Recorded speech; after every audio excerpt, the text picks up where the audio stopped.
5 তারিখের পর আগস্টের মনে হচ্ছিল যে তারা যে কোনোভাবে একটা কুন্দর লাগাতে চাচ্ছে এবং তারা পতিত প্রধানমন্ত্রীকে ঠাঁই দেওয়াটা এবং শুধু ঠাঁই দেওয়াই না, তার জন্য বিভিন্নভাবে বিভিন্ন অ্যাঙ্গেলে সারা বিশ্বকে উত্তপ্ত করার যে অবস্থাটা তারা তৈরি করেছিল তাতে বোঝা গিয়েছিল। কিন্তু এইভাবে যে একদম অসত্য এইসব দিয়ে যে তারা স্টার্ট করবে এটা কিন্তু চিন্তাও করা যায় না। আমরা যেভাবে লাস্ট দুর্গাপূজাটাকে আমরা সবাই মিলে পাহারা দিয়ে যেভাবে করা হয়েছে, তাদের দেশে তো আমরা কোনো একজন মানুষ গরুর গোস্ত খাইছে সন্দেহ করে তারা মেরে ফেলে 4-5 জন একসাথে। এটা কিন্তু অহরহ কোনো না কোনো প্রদেশে কোনো না কোনো দিন হচ্ছেই। আমরা কিন্তু সেইভাবে কিছুই বলি না তাদের। অথচ দেখেন যে অবাক হওয়ার যে এটা মানে ফার্স্ট যে জায়গাটা আপনার মমতা ব্যানার্জি পাশ করে কিন্তু মুসলিমের ভোটে। ওই দেশে গেলে বোঝা যায় সে কত অজনপ্রিয় সাধারণ হিন্দুদের কাছে, কতটা অজনপ্রিয়। সে মুসলিমের ভোটে পাশ করে নিজেও বলে এবং আমরাও জানি। সেই মানুষটা যখন একদম সরাসরি সে জাতিসংঘের কাছে আবেদন করে বসলো, ওপেন কথা বলা শুরু করলো এবং সে মোদিকে কি বললেন?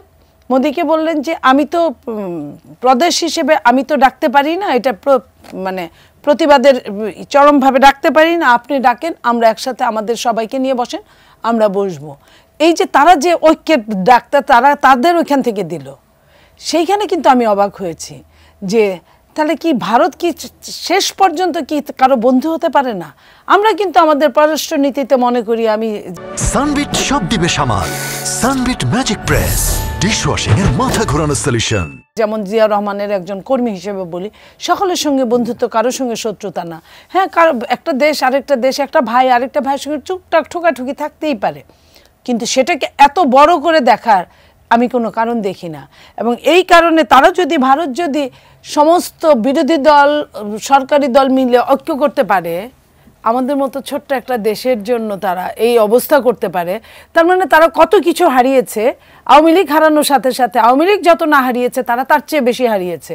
যে কথাগুলো আগে প্রচলিত ছিল যে লক্ষ লক্ষ লোক এই দেশে কাজ করে যায়, এই দেশে ব্যবসা করছে, এই দেশের গার্মেন্টসগুলোর মালিক হয়েছে, তো এগুলাই সত্যি, নইলে তাদের এত লাগবে কেন? এত লাগার তো কথা না। তারা যখন কয়েকদিন আগে, কয়েক মাস আগে, 1 মাস 1.5 মাস আগে আপনার যখন হঠাৎ করে বন্যা সৃষ্টি করলো, আপনার নোয়াখালীর ওইদিকে তো কখনো বন্যার পানি উঠতো না, তারা যে বন্যার গেটগুলো খুলে দিল, তাদের পানি আটকে রাখার গেটগুলো যে রাতারাতি খুলে দিল এক রাতে, তারা কিন্তু আমাদেরকে সতর্কতাও জারি করে নাই যে আমরা খুলে দিতে পারি।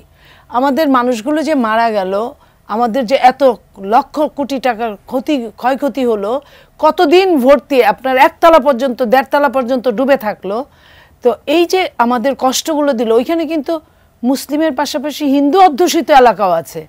তারা তো চিন্তা করে নেই যে এখানে কোনো হিন্দু মারা যেতে পারে, এখানে কোনো হিন্দুর ক্ষতি হতে পারে। তারা যদি এতই তাদের জন্য একটু কনসার্ন হতো তাহলে তো এটাও করতো, এটা তো করে নাই।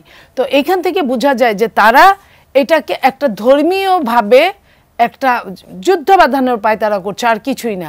কারণ তাদের কাছে 200-400 2-1000 হিন্দু কিছু হলে তাদের কিচ্ছু আসে যায় না।